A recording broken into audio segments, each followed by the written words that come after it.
Hello friends, स्वागत है आपका एक बार फिर से आपके अपने लीगल चैनल सोच पर प्रहार में। एडवोकेट सनी शर्मा।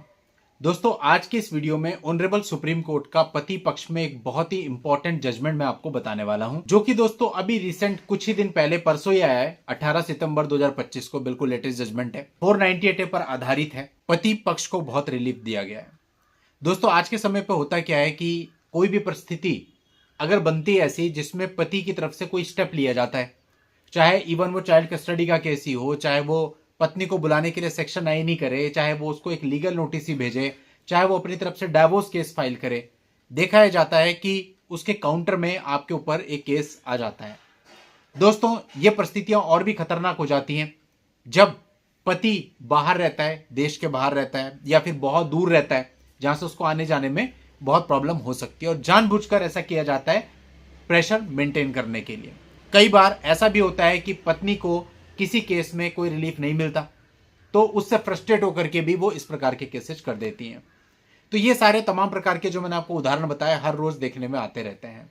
ये जो मैं आपको ताजा उदाहरण बता रहा हूं, हल्की सी हम पहले इसकी हिस्ट्री जान लेते हैं और उसके बाद सीधा फैक्ट्स पे आ जाएंगे कि इस मामले में कैसे रिलीफ मिला है और इस मामले का हेल्प लेते हुए आपको कैसे इससे रिलीफ मिल सकता है। दोनों पक्षकारों को विवाह नवंबर 2010 में इंडिया में पंचकुला हरियाणा में हुआ था।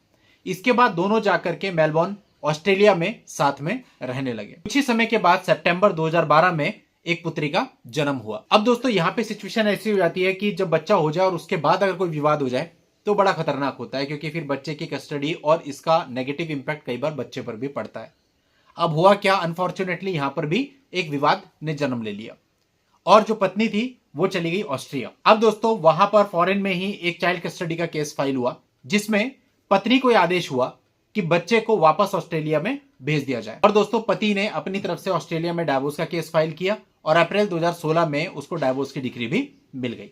यानी ये दो केसेज वहीं पे रहते हुए थे इंडिया से बाहर, एक चाइल्ड कस्टडी का और एक डाइवोर्स का, और दोनों ही केस में पत्नी के अगेंस्ट ऑर्डर हुए थे। जस्ट एक महीने बाद यानी अप्रैल 2016 में पति को डाइवोर्स की डिग्री ग्रांट हुई और मई 2016 में पत्नी ने इंडिया में एक एफआईआर अंतर्गत धारा 498 दर्ज करा दी, जिसमें तमाम एलिगेशंस लगा दिए। अब पति अपनी तरफ से इस एफआईआर को क्वैश कराने के लिए पहले हाईकोर्ट में गए, पंजाब एंड हरियाणा हाईकोर्ट में गए, लेकिन वहां पर उनकी क्वेश्चन को खारिज कर दिया गया, ये कह करके कि समय से पूर्व आवेदन है, अभी तो इसमें जांच होनी है वगैरह, इस तरह के आपने बहुत सारे जजमेंट देखे होंगे। तो इसी आधार पर उनकी क्वेश्चन पिटीशन को खारिज कर दिया गया।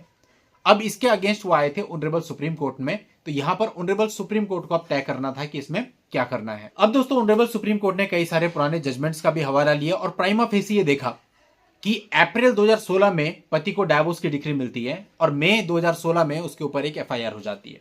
इसके अतिरिक्त फॉरेन में जो भी केसेस चले उनमें पत्नी के अगेंस्ट ऑर्डर हुआ है, और जो ऑर्डर चाइल्ड कस्टडी केस में हुआ बच्चे को वापस ऑस्ट्रेलिया में लौटाने का, पत्नी ने उसका भी पालन नहीं किया, बल्कि उस ऑर्डर के बाद ये एफआईआर दर्ज करा दी।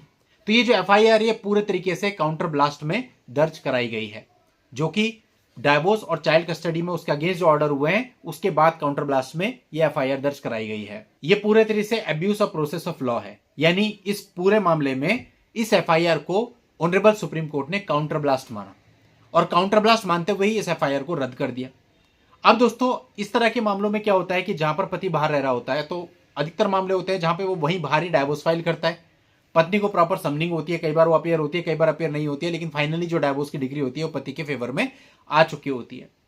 और अगर ऐसा भी हुआ है कि बाहर भी आपका कहीं पर डाइवोर्स हो गया और उसके बाद पत्नी इंडिया आकर के एफआईआर करती है, ऐसे तमाम मामले हैं, तो उन सब लोगों के लिए ये जजमेंट काफी काम आएगा, क्योंकि इस जजमेंट में सेम ही परिस्थितियां हैं कि बाहर एक केस चला, उसमें पति के फेवर में और वाइफ के अगेंस्ट ऑर्डर हुए और उसके बाद काउंटर ब्लास्ट में यहां पे एफआईआर दर्ज हुई। मेरे भी जानने में ऐसे कई सारे लोग हैं अभी जो बाहर रह रहे हैं, उनके साथ ये सब चीजें चल रही हैं, तो उनके मामलों में अगर ऐसी परिस्थितियां हैं तो वे जजमेंट को अपने मामले में यूज करके इसका लाभ उठा सकते हैं। आप लोग की हेल्प के लिए जजमेंट का पीडीएफ लिंक आपको मेरी वीडियो के नीचे डिस्क्रिप्शन में मिल जाएगा, वहां पे क्लिक करके आप पीडीएफ को डाउनलोड कर सकते हो और मामले की परिस्थितियां सेम होने पर अपने मामले में यूज करके इसका लाभ भी उठा सकते हो। चलिए दोस्तों, आज के इस वीडियो में इतना ही। नेक्स्ट वीडियो में नई जानकारी के साथ मैं आपसे फिर मिलता हूं। तब तक के लिए goodbye and thank you for watching. Take care.